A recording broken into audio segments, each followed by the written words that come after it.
ನಮಸ್ಕಾರ ವೀಕ್ಷಕರೇ, ಶ್ರೀಗರಿ ವಾರ್ತೆಗರಿಗೆ ಸ್ವಾಗತ. ದಿನಾಂಕ ಜುಲೈ 1, 2026ರಂದು ಮೈಸೂರು ಜುಲೈ 17ರಿಂದ ಆಗಸ್ಟ್ 6ರವರೆಗೆ ಆಷಾಢ ಶುಕ್ರವಾರದ ಮಾಸದಲ್ಲಿ ಭಕ್ತಾದಿಗಳಿಗೆ ಯಾವುದೇ ಅನಾನುಕೂಲವಾಗದಂತೆ ಚಾಮುಂಡಿ ದೇವಿಯ ದರ್ಶನಕ್ಕೆ ವ್ಯವಸ್ಥೆ ಮಾಡುವಂತೆ ನಗರಾಭಿವೃದ್ಧಿ ಸಚಿವರು ಹಾಗೂ ಜಿಲ್ಲಾ ಉಸ್ತುವಾರಿ ಸಚಿವರಾದ ಯತೀಂದ್ರ ಸಿದ್ದರಾಮಯ್ಯ ಪತ್ರಿಕಾಗೋಷ್ಠಿಯಲ್ಲಿ ಮಾತನಾಡಿದರು. ಈ ಸಭೆಯಲ್ಲಿ ಮೈಸೂರಿನ ನಗರ ಪೊಲೀಸ್ ಆಯುಕ್ತೆ ಸೀಮಾ ಲಾಟ್ಕರ್, ಜಿಲ್ಲಾ ಪಂಚಾಯತ್ ಮುಖ್ಯ ಕಾರ್ಯನಿರ್ವಹಣಾಧಿಕಾರಿಗಳಾದ ಎಸ್ ಯುಕೇಶ್ ಕುಮಾರ್, ಮೈಸೂರು ಮಹಾನಗರ ಪಾಲಿಕೆಯ ಆಯುಕ್ತರಾದ ಶೇಖ್ ತನ್ವೀರ್ ಆಸಿಫ್, ಜಿಲ್ಲಾಧಿಕಾರಿ ಲಕ್ಷ್ಮೀಕಾಂತ್ ರೆಡ್ಡಿ, ಚಾಮುಂಡಿ ಬೆಟ್ಟದ ಅಭಿವೃದ್ಧಿ ಪ್ರಾಧಿಕಾರದ ಕಾರ್ಯದರ್ಶಿಗಳಾದ ರೂಪಾ ಅವರು ಸೇರಿದಂತೆ ವಿವಿಧ ಇಲಾಖೆಗಳ ಅಧಿಕಾರಿಗಳು ಉಪಸ್ಥಿತರಿದ್ದರು. ನಮಗೆಲ್ಲರಿಗೂ ಗೊತ್ತಿರುವಂಗೆ ಪ್ರತಿ ವರ್ಷ ಚಾಮುಂಡಿ ಬೆಟ್ಟದಲ್ಲಿ ಆಷಾಢ ಮಾಸದಲ್ಲಿ ಶುಕ್ರವಾರ, ಶನಿವಾರ, ಭಾನುವಾರ ವಿಶೇಷ ಪೂಜೆ ನಡೆಯುತ್ತೆ ಅಂತ ಹೇಳಿ ಲಕ್ಷಾಂತರ ಭಕ್ತರು ಚಾಮುಂಡಿ ಬೆಟ್ಟಕ್ಕೆ ಬರ್ತಾರೆ. ಹಾಗಾಗಿ ಅವತ್ತಿನ ದಿವಸಗಳಲ್ಲಿ ನಾವು ವಿಶೇಷವಾದಂತಹ ವ್ಯವಸ್ಥೆಯನ್ನು ಮಾಡಬೇಕಾಗಿರುತ್ತೆ. ಈ ವರ್ಷವೂ ಕೂಡ ಈ ತಿಂಗಳು 17ನೇ ತಾರೀಕಿಂದ, ಜುಲೈ 17ನೇ ತಾರೀಕಿಂದ ಆಗಸ್ಟ್ 7ನೇ ತಾರೀಕು ತನಕ ವಿಶೇಷವಾದಂತಹ ಪೂಜಾ ದಿವಸಗಳಿರುತ್ತೆ. ಹಾಗಾಗಿ ಭಕ್ತಾದಿಗಳು ಬರ್ತಾರೆ. ಸೊ ನಾವು ಪ್ರಾಧಿಕಾರದಲ್ಲಿ ಒಂದು ಸಭೆ ಮಾಡಿ ಇವತ್ತು ಆ ದಿವಸಗಳಲ್ಲಿ ಭಕ್ತರು ಬಂದಾಗ ಅವರನ್ನು ಹೇಗೆ ಮ್ಯಾನೇಜ್ ಮಾಡಬೇಕು ಅನ್ನೋದು ಕೇಳಿ, ಆ ವ್ಯವಸ್ಥೆ ಮಾಡೋದಕ್ಕೆ ಏನೆಲ್ಲ ಸಿದ್ಧತೆಗಳನ್ನು ಮಾಡ್ಕೋಬೇಕು ಅಂತೇಳಿ ಚರ್ಚೆ ಮಾಡಿ ಇವತ್ತು ಆ ಎಲ್ಲ ಸಿದ್ಧತೆಗಳು ಆಗುವಂಗೆ ಸೂಚನೆ ಕೊಟ್ಟಿದೆ. ಕಳೆದ ಬಾರಿ ಮುಖ್ಯವಾಗಿ ಏನಾಗಿತ್ತು ಅಂತಂದರೆ VIP ಬಂದಿದ್ದರಿಂದ ಸಾಮಾನ್ಯ ಸರ್ತಿಲಿರೋರಿಗೆ ಮತ್ತು 300 ರೂಪೀಸ್ ಟಿಕೆಟ್ ತೊಗೊಂಡಿರೋರಿಗೆ ತೊಂದರೆ ಆಗಿತ್ತು ಅಂತ ಹೇಳ್ತಿದ್ರು. ಸೊ ಹಾಗಾಗಿ ಸ್ವಲ್ಪ ಕ್ರೌಡ್ ಮ್ಯಾನೇಜ್ ಮಾಡಬೇಕಾಗಿದೆ. ಮುಖ್ಯವಾಗಿ ಪಾಪ ಸಾಮಾನ್ಯ ಸರ್ತಿಲಿ ಬರೋರಿಗೆ ತೊಂದರೆ ಆಗಬಾರ್ದು. ಅವ್ರು ಇಷ್ಟೊಂದು ಅವರ್ಸ್ ನಿಂತ್ಕೊಂಡು ದೇವ್ರ ದರ್ಶನಕ್ಕೆ ಕಾಯ್ತಿರ್ತಾರೆ.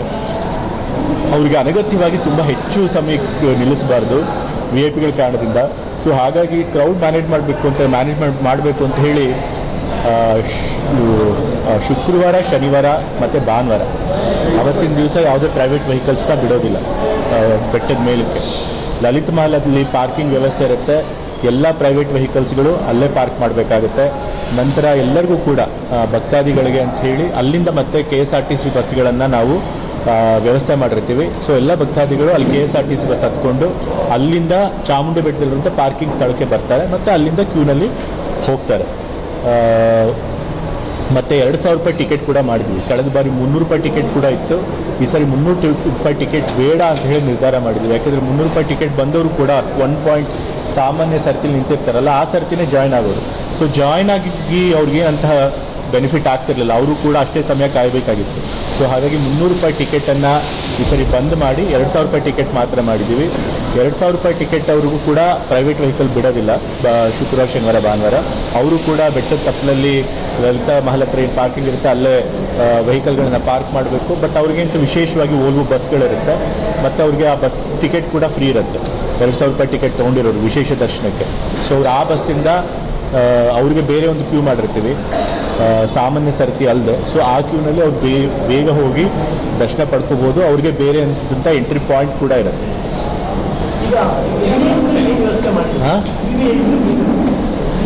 ಈಗ ಕಳೆದ ಬಾರಿ VIP ಏನಾಗ್ತಿತ್ತು ಅಂತಂದರೆ ಬೆಳಗಿಂದ ಸಾಯಂಕಾಲ ತನಕ ಕಂಟಿನ್ಯೂಸ್ ಆಗಿ ಬರ್ತಾಯಿತ್ತು.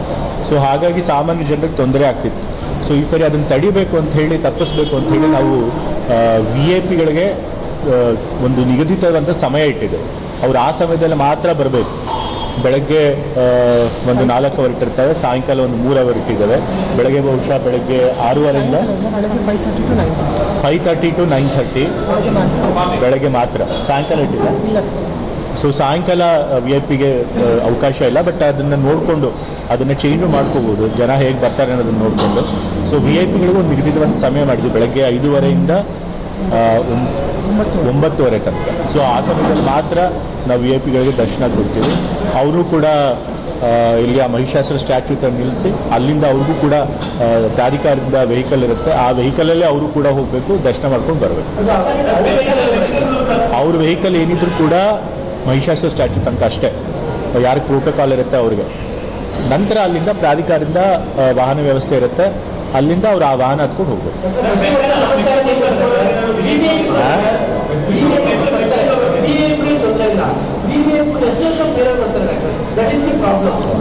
ಈಗ VIP ಗಳಿಂದ ರೆಕಮೆಂಡೇಶನ್ ಲೆಟರ್ ತೊಗೊಂಡು ಬಂದು ಅವರು ಕೂಡ ನಮಗೆ VIP ದರ್ಶನದಲ್ಲೇ ಬಿಡಿ ಅಂತ ಕೇಳ್ತಾರೆ, ಅದು ನಮಗೆ ತೊಂದರೆ ಆಗ್ತಿದೆ. ಸೊ ಹಾಗಾಗಿ ರೆಕಮೆಂಡೇಶನ್ ಲೆಟ್ರ್ ಇದ್ದರೆ ಅವ್ರಿಗೆ ನಾವು VIP ದರ್ಶನದಲ್ಲಿ ಕೊಡೋದಿಲ್ಲ. ಅವ್ರಿಗೆ ಸಪ್ರೇಟ್ ಏನಾದರೂ ಒಂದು ಬೇರೆ ಕ್ಯೂ ಇರುತ್ತೆ. ಅವರು ಮಹಾಬಲೇಶ್ವರ ದೇವಸ್ಥಾನದಿಂದ ಸುತ್ತಾಕೊಂಡು ಮತ್ತೆ ವಾಪಸ್ಸು ಸಾಮಾನ್ಯ ಸರ್ತಿಗೆ ಜಾಯಿನ್ ಆಗಿ ಮೇನ್ ಎಂಟ್ರೆನ್ಸಿಂದ ಹೋಗಿ ಅವ್ರು ದರ್ಶನ ಮಾಡ್ತಾರೆ. ಅವ್ರ ವೆಹಿಕಲ್ಲು ಕೂಡ ಮಹಿಷಾಸುರ ಸ್ಟ್ಯಾಚ್ಯೂಟ್ ಅಂತ ಮಾಡ್ತಾರೆ.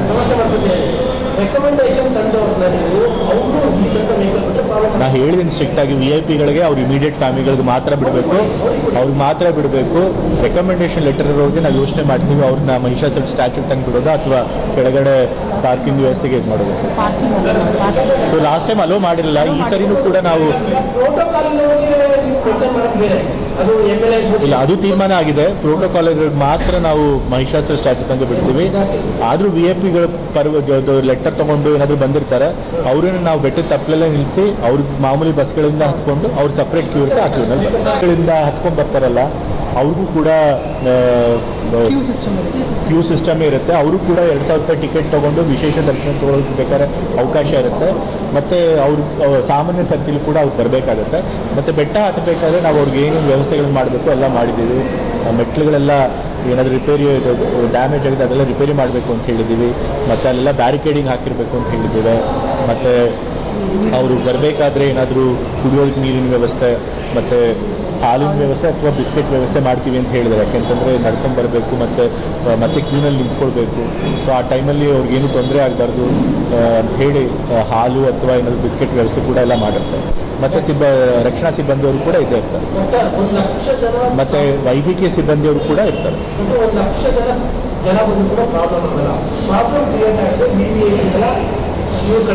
ಈಗ ಕಳೆದ ಬಾರಿ ಅದರಿಂದನೇ ನಮಗೆ ಸಮಸ್ಯೆ ಆಗಿದ್ದು, ಅದನ್ನೇ ಮನಗಂಡು ಸರಿ ನಾವು VIP ಒಂದು ನಿಗದಿತ ಸಮಯ ಮಾಡಿದ್ವಿ. ಆಯಿತಾ, VIP ಯಾರು ಪ್ರೋಟೋಕಾಲ್ ಇರುತ್ತೋ ಅವ್ರಿಗೆ ಮಾತ್ರ ವೆಹಿಕಲ್ಸ್ ಅಲೋ ಮಾಡ್ತಾರೆ. ಯಾರು ಪ್ರೋಟೋಕಾಲ್ ಇರಲ್ಲ ಅವರು ಕೂಡ ಬೇರೆಯವ್ರ ಥರನೇ ಕೆಳಗಡೆ ವೆಹಿಕಲ್ ನಿಲ್ಲಿಸ್ಬಿಟ್ಟು ಸಾರ್ವಜನಿಕ ಬಸ್ಗಳಲ್ಲೇ ಬರಬೇಕು. ಮತ್ತು ಅವ್ರ ರೆಕಮೆಂಡೇಷನಿಂದ ಅವ್ರಿಗೆ ಬೇಕಾದ್ರೆ ಒಂದು ಸಪ್ರೇಟ್ ಕ್ಯೂ ಮಾಡಿರ್ತೀವಿ.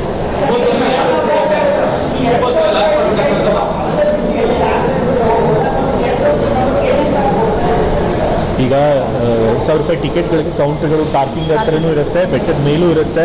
ಆ್ಯಪ್ ಮಾಡಿದ್ದೀವಿ, ಆ್ಯಪ್ನಲ್ಲಿ ಕೂಡ 2,000 ರೂಪಾಯಿ ಟಿಕೆಟ್ನ ಅವ್ರಿಗೆ ತಗೋಬೋದು. ಮತ್ತು 2,000 ರೂಪಾಯಿಗೆ ವಿಶೇಷವಾಗಿ ಒಂದು ಕಿಟ್ ಬೇರೆ ಮಾಡಿದ್ದೀವಿ. ಶ್ರೀಚಕ್ರ ಸಿಂಬಲ್ ಇರುವಂಥ ಒಂದು ಕಿಟ್ಟು. ಓಕೆ, ಅದು ಲಾಸ್ಟ್ ಟೈಮ್ ಮಾಡಿದ್ದೆ. ಓಕೆ, ಈ ಬಾರಿ ಒಂದು ಕಿಟ್ ಮಾಡಿ ಅದರೊಳಗೆ ಒಂದು ವಾಟರ್ ಬಾಟಲ್ಲು, ಒಂದು ಚಾಮುಂಡೇಶ್ವರಿ ದೇವಿಯ ಒಂದು ಫೋಟೋ, ಪ್ರಸಾದ, ಲಡ್ಡು ಪ್ರಸಾದ.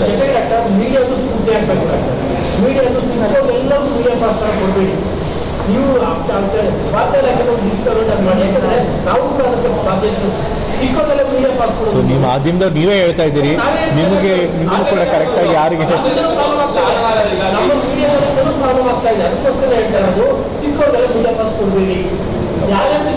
ಅದನ್ನು ನೋಡ್ಬಿಟ್ಟು ಲಿಮಿಟೆಡ್ ನಂಬರ್ಸ್ ಎಷ್ಟು ಅಗತ್ಯ ಇದೆಯೋ ಅಷ್ಟು ಮಾತ್ರ ನೋಡಿ ಕೊಡ್ತೀನಿ.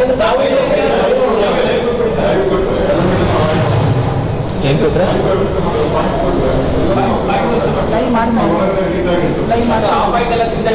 ಲೈವ್ ಮಾಡ್ತಾ ಇದ್ದೀವಿ.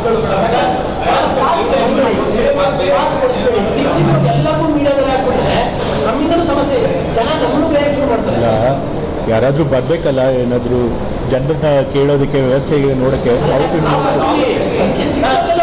ಸಿಕ್ಕವ್ರೆಲ್ಲರಿಗೂ ಇಲ್ಲ, ಅದನ್ನೇ ಲಿಮಿಟೆಡ್ ಆಗಿ ಮೊದಲೇ ಪರ್ಮಿಷನ್ ತೊಗೊಂಡು ಯಾರು ತೊಗೊಂಡಿರ್ತಾರೆ ಅಂಥವ್ರು ಕಾಸು ಕೊಟ್ಟು ಮಾಡಿಸ್ತಾರೆ.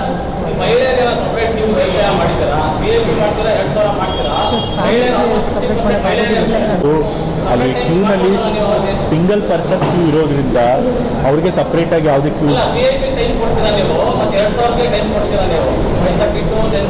2,000ಕ್ಕೆ ಬೆಳಗಿನ ಸಾಯಂಕಾಲ ಇರುತ್ತೆ. VIP ಬಂದು ತೊಂದರೆ ಆಗುತ್ತೆ ಅಂತ ಹೇಳಿ ಎಲ್ಲ ಟೈಮಲ್ಲಿ ಅವ್ರು ಬರಬಾರ್ದು ಅಂತೇಳಿ ಅವ್ರಿಗೆ ಒಂದು ಸಪ್ರೇಟ್ ಸಮಯ ನಿಗದಿ ಮಾಡ್ತಾರೆ. ನೋಡೋಣ, ಅದ್ರ ಬಗ್ಗೆ ಯೋಚನೆ ಮಾಡಿ. ಆಮೇಲೆ ಏನಾಗುತ್ತೆ ಅಂದರೆ ಅವರು ಮಹಿಳೆಯನ್ನೇ ಸಪ್ರೇಟ್ ಲೈನ್ ಮಾಡಿದ್ರೆ ಈ 1 ಲಕ್ಷದ ಮೇಲೆ ಜನ ಬರ್ತಾ ಇದ್ದಾರೆ. ಒಂದೊಂದ್ಸರಿ ಕ್ಯೂ 5ರಿಂದ 6 ಗಂಟೆ, ಕೆಲವು ಸಮಯ 8 ಗಂಟೆ ತನಕ ಹೋಗುತ್ತೆ. ಸೊ ಅಷ್ಟೊಂದು ಸಮಯ ಮಹಿಳೆಯರು ಪ್ರತ್ಯೇಕವಾಗಿ ಫ್ಯಾಮಿಲಿಯಿಂದ ಇರಬೇಕಾಗುತ್ತೆ. ಸೊ ಅದು ಕೂಡ ತೊಂದರೆ ಆಗುತ್ತೆ. ಸೊ ಅದನ್ನೆಲ್ಲ ಗಮನ ಇಟ್ಕೊಂಡು ಒಂದೇ ಕ್ಯೂ ಮಾಡಿದ್ದೀವಿ. ಬಟ್ ಹೋಗ್ತಾ ಹೋಗ್ತಾ ನೋಡೋಣ, ಹಿಂಗೆ ಸಿಚುವೇಶನ್ ಬರ್ತಾ ಅದ್ರ ಪ್ರಕಾರ ನಿರ್ಧಾರಗಳನ್ನು ಕೂಡ ತೆಗೆದುಕೊಳ್ಬೋದು.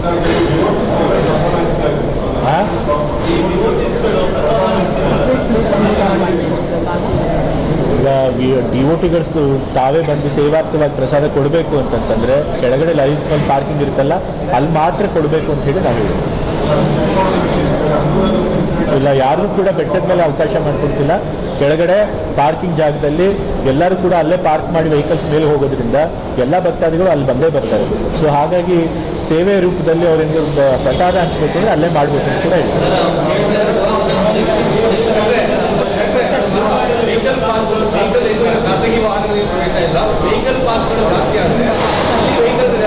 ಯಾರಿಗೂ ವೆಹಿಕಲ್ ಪಾಸೇ ಕೊಡ್ತಾ ಇಲ್ಲ.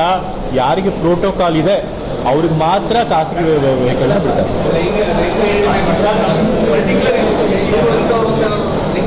ಪ್ರೋಟೋಕಾಲ್ ಇರುತ್ತೆ ಕೆಲವ್ರಿಗೆ, ಮಿನಿಸ್ಟ್ರಿಗಳಿಗಿರುತ್ತೆ, ಮಂತ್ರಿಗಳಿಗಿರುತ್ತೆ, MLA ಗಳಿಗಿರುತ್ತೆ. ಸೊ ಆ ಥರದ ಪ್ರೋಟೋಕಾಲ್ ಮೊದಲೇ ಏನಿದೆ ನಮ್ಗೆ ಡಿಸೈಡ್ ಆಗಿದೆ, ಅವ್ರಿಗೆ ಮಾತ್ರ ಬಿಡ್ತೀವಿ ಅಷ್ಟೇ. ಹೌದೌದು. ಪ್ರಾಬ್ಲಮ್ ಆಗೋದು AP ಮತ್ತು ಅವ್ರ ಇಮಿಡಿಯೇಟ್ ಫ್ಯಾಮಿಲಿ ಇಂದಲ್ಲ, ಅವ್ರದ್ದು ರೆಕಮೆಂಡೇಶನ್ ಲೆಟರ್ ತೊಗೊಂಡ್ಬರ್ತಾರಲ್ಲ, ಅವರಿಂದ ಪ್ರಾಬ್ಲಮ್ ಆಗೋದು.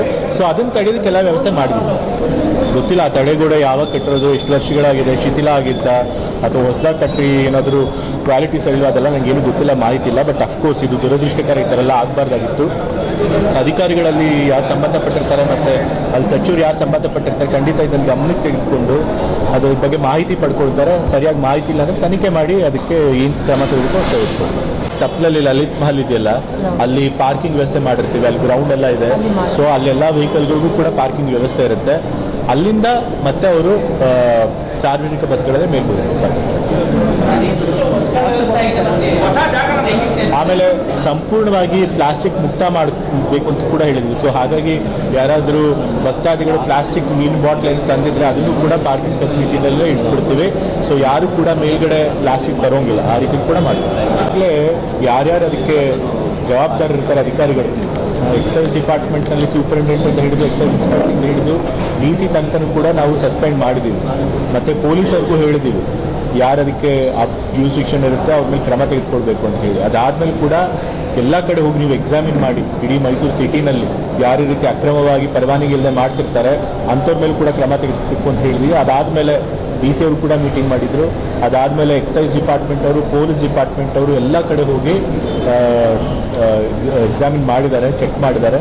ಆದರೆ ಯಾರಾದರೂ ಪರವಾಗಿ ಇಲ್ಲದೆ ಇದ್ದವ್ರನ್ನೆಲ್ಲ ಮುಚ್ಚಿಸಿದ್ದಾರೆ. ಸೊ ಹಾಗಾಗಿ ಮತ್ತೆ ಎಲ್ಲ ಕಡೆ ಸುರಕ್ಷತಾ ಕ್ರಮಗಳು, ಫೈರ್ ಸೇಫ್ಟಿ ತೊಗೊಂಡಿದ್ದಾರಾ ಇಲ್ವಾ ಅದನ್ನು ನೋಡಬೇಕು ಅಂತ ಹೇಳಿದ್ದೀನಿ. ಅದನ್ನು ಕೂಡ ಎಕ್ಸಾಮಿನ್ ಮಾಡ್ತಾ ಇದ್ದಾರೆ. ಯಾರು A1 ಆರೋಪಿ ಏನೋ ಬೆಂಗಳೂರಿಗೆ ಹೋಗಿದೆ ಅಂತ ಪೇಪರ್ ಕೇಳ್ಪಟ್ಟೆ. ಬಟ್ ಅವ್ರ ಮೇಲೆ ಕೇಸ್ ಆಗಿರುತ್ತೆ. ಕಾನೂನು ಪ್ರಕಾರವಾಗಿ ಏನು ಕ್ರಮ ತಗೋಬೇಕು ಅದ್ರ ಪ್ರಕಾರ ಆಗುತ್ತೆ.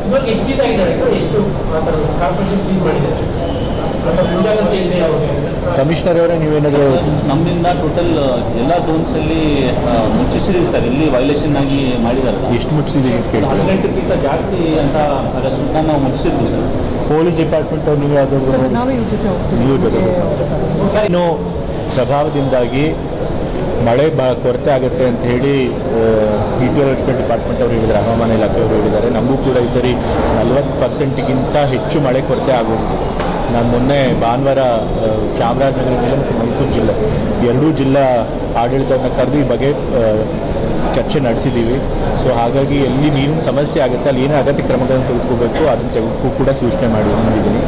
ಸೊ ಜಲಾಶಯಗಳಲ್ಲಿ ನೀರಿಗೆ ಎಷ್ಟು ಬೇಕೋ ಅಷ್ಟು ಮಾತ್ರ ನೀರು ಇಟ್ಕೊಳ್ಳೇಬೇಕು, ಅದನ್ನು ಬಿಡಬಾರ್ದು ಬೇರೆ ಪರ್ಪಸ್ಗಳಿಗೂ ಕೂಡ ಅಂತ ಹೇಳಿ ಸೂಚನೆ ಕೊಟ್ಟಿದ್ದೇನೆ. ಮತ್ತು ಎಲ್ಲ ಗ್ರಾಮಗಳಲ್ಲಿ ಕೂಡ ಎಲ್ಲೆಲ್ಲಿ ನೀರು ಸಮಸ್ಯೆ ಇದೆ ಅಲ್ಲೆಲ್ಲ ಕೊಳವೆ ಬಾವಿಗಳನ್ನು ಕೊರಿಬೇಕು. ಎಲ್ಲಿ ನೀರು ಬರ್ತಿಲ್ಲ ಅಲ್ಲಿ ಕೊಳವೆಗಳನ್ನು ಬಾಡಿಗೆ ತೊಗೋಬೇಕು. ಬಾಡಿಗೆಗೂ ಸಿಕ್ಕಿಲ್ಲ ಅಂತಂದರೆ ಟ್ಯಾಂಕರ್ಗಳ ವ್ಯವಸ್ಥೆ ಮಾಡಿ ಕುಡಿಯೋ ನೀರಿನಾಗೆ ಯಾರಿಗೂ ಕೂಡ ತೊಂದರೆ ಆಗದೆ ಅಂತ ಕ್ರಮಗಳನ್ನು ತೆಗೆದುಕೋಬೇಕು ಅಂತ ಹೇಳಿದೆ.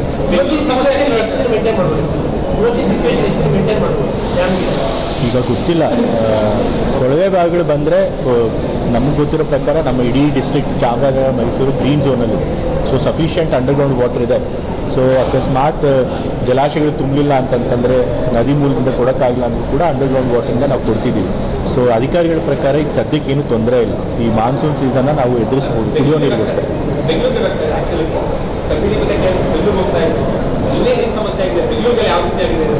ಇಲ್ಲ, ಇಲ್ಲಿಗೆ ಫಸ್ಟು ನೀರಿಂದು ಇಟ್ಕೊಂಡು ಎಷ್ಟು ಇಟ್ಕೋಬೇಕು ಇಟ್ಕೊಂಡೆ ಬೇರೆ ಬಿಡಬೇಕು ಅಂತೇಳಿ ಸುಮ್ಮನೆ. ಮೀಡಿಯಾದವರಿಗೆ ಪಾರ್ಕಿಂಗ್ ಮಹಿಷಾಸುರ ಹತ್ರ ನಿಮ್ಮ ಹೋಗಿ ದಯವಿಟ್ಟು ಇನ್ಸ್ಟ್ರಕ್ಷನ್ ಕೊಡಿ, ಇಲ್ಲ ಜನ ಮಾಡ್ತಾರೆ ಎಂಟ್ರೆನ್ಸ್ ಅಲ್ಲಿ ಮಹಿಷಾಸುರ ಪಾರ್ಕಿಂಗ್ ಮಾಡಿದ ನಾವು ಹೋಗ್ತೀವಿ, ಸ್ಟಾರ್ಟಿಂಗ್ ಇಲ್ಲ ಹೇಳಿಲ್ಲ ಅಂತಾರೆ. ದಯವಿಟ್ಟು ಕಾರ್ಡ್ ತಗೊಂಡು ಬನ್ನಿ. ಯಾರಿಗೂ ಕೂಡ ಮಹಿಷಾಸುರ ಸ್ಟ್ಯಾಚ್ಯೂ ಇಂದ ಎಂಟ್ರೆನ್ಸ್ ಇಲ್ಲ. ಈವನ್ VIP ಕೂಡ ಇಲ್ಲ. ಅವ್ರ ವೆಹಿಕಲ್ ಬಿಡೋದೇ ಇಲ್ಲ. ಅವರು ಕೂಡ ಪ್ರಾಧಿಕಾರದಿಂದ ಏನು ವೆಹಿಕಲ್ ಮಾಡಿರ್ತಾರೆ ಆ ವೆಹಿಕಲ್ ಹೋಗೋದು.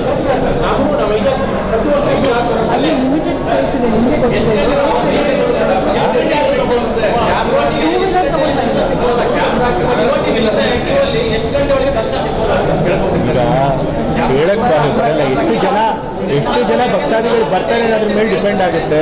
ಮತ್ತೆ ಮುಂದಿನ ವಾರ್ತೆಗರಿಯಲ್ಲಿ ಭೇಟಿಯಾಗೋಣ. ಶ್ರೀಗರಿ, ನಿಮ್ಮ ಮನದಾಳದ ಗರಿ.